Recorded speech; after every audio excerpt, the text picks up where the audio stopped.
पहले और सगी क्या आज खत्म। आज तुम आप किसी की जान लेकर खावा नहीं कर रहा मैं। ये इसी ऊंच नीच का नाम है, आगे भी गुजर जाएगी। मामूली गांव नहीं है, मत यहाँ बर्दाश्त नहीं करे। चली गई है। हेलो फ्रेंड, गुलज़ेब ने आखिरकार तबरेज़ की जान ले ही ली, क्योंकि वो अपने शौहर आमिर के कातिल को हरगिज़ माफ़ नहीं करना चाहती थी, क्योंकि वो तो आमिर के साथ अपने घर में बहुत खुश थी। भले ही इसके घर में गुर्बत थी, मगर वो आमिर से मोहब्बत करती थी। मगर आमिर चाहता था कि वो अपनी बीवी को दुनिया की हर वो सहूलत दे जिसकी ख्वाहिश कोई भी औरत कर सकती है। इसलिए वो शबरेज़ की मेहरबानियों को अपनी मेहनत का समर समझ बैठा था। वो तबरेज़ की आंखों में नहीं देख सका था कि इसकी नीयत में क्या फितूर है, और इसी भूल में अपनी जान तक से हाथ धो बैठा था।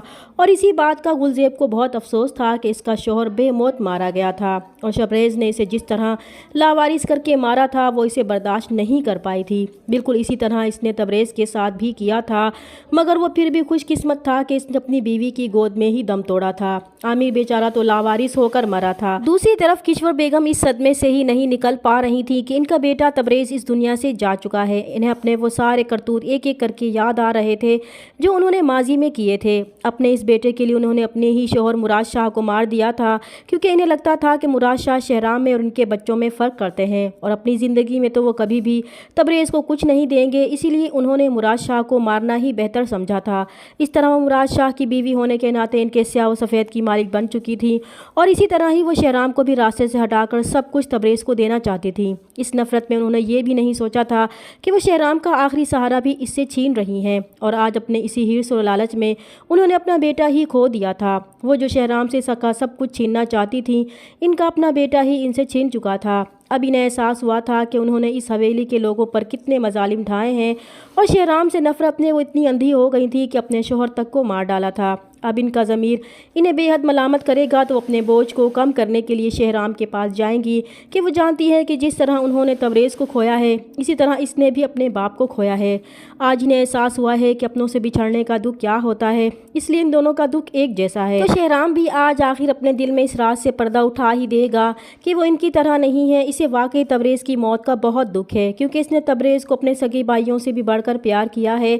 इसलिए वो दिखावा नहीं कर रहा है जिस तरह उन्होंने आज तक दिखावा करने की कोशिश की है, क्योंकि वो जानता है कि इसके बाप को उन्होंने ही मारा है। तो किश्वर बेगम भी अपने गुनाह का एतराफ़ कर लेंगी और इससे माफ़ी मांगेगी, तो शहराम इनसे कहेगा कि ये जानकर भी कि इसके बाप को उन्होंने मारा है, वो इनसे नफ़रत नहीं कर सका था। इसने हमेशा इन्हें अपनी छोटी अम्मी का दर्जा दिया है, इसलिए ये सब जानने के बावजूद भी इसने किसी को नहीं बताया था। और फिर शहराम वहाँ से चला जाएगा तो किश्वर बेगम अपनी ही नज़रों में गिर जाएंगी, और तबरेज़ के जाने के बाद वो दुनिया जहाँ से ही कट कर रह जाएंगी।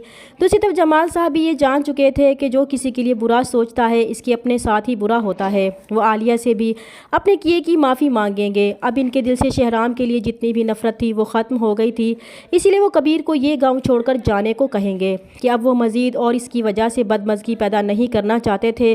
और वैसे भी अगर शहराम को इसके बारे में ज़रा भी भिनक पड़ गई तो इसके साथ साथ वो भी फंस जाएंगे, और वैसे भी अब शहराम इसे अपने गाँव में बर्दाश्त नहीं करेगा, इसलिए इसका यहाँ से जाना ही बेहतर है। दूसरी तरफ अब्दुल भी अपनी माँ की हकीकत जानने के बाद इनसे दूर हो जाएगा। करीब तो वो पहले भी नहीं था, मगर अब इसे अपनी माँ एक कातिल के रूप में नज़र आएंगी, और वो तबरेज़ की मौत का ज़िम्मेदार भी इन्हें ही समझेगा और हवेली छोड़कर चला जाएगा। इधर महानूर और शहराम की भी शादी हो जाएगी, और वो भी हवेली के बजाय कहीं और रहेंगे, तो किश्वर बेगम इस पूरी हवेली में अकेली रह जाएंगी। जहाँ इन्हें अपने गुनाह और तन्हाई का अजाब डसेगा तो वो ये हवेली ही छोड़कर चली जाएंगी। जब सारे मुलाजिम इन्हें ढूंढने की कोशिश करेंगे, जब वो कहीं नहीं मिलेंगी तो वो शहराम को बताएंगे, और शहराम जब इन्हें ढूंढते हुए कब्रिस्तान पहुंचेगा तो किश्वर बेगम मुराद शाह की कब्र पर मुर्दा हालत में मिलेंगी, जो शायद अपने गुनाहों की माफ़ी मांगने आई थी। इस तरह किश्वर बेगम अपने अंजाम को पहुंच जाएंगी, और फिर बहुत जल्द आलिया और अब्दुल की भी शादी हो जाएगी। तो फ्रेंड्स, आपको क्या लगता है कि ऐसा ही होगा? चैनल पर नए हैं तो प्लीज़ चैनल को सब्सक्राइब कर दें। मिलते हैं नेक्स्ट वीडियो में, तब तक के लिए अल्लाह हाफिज़।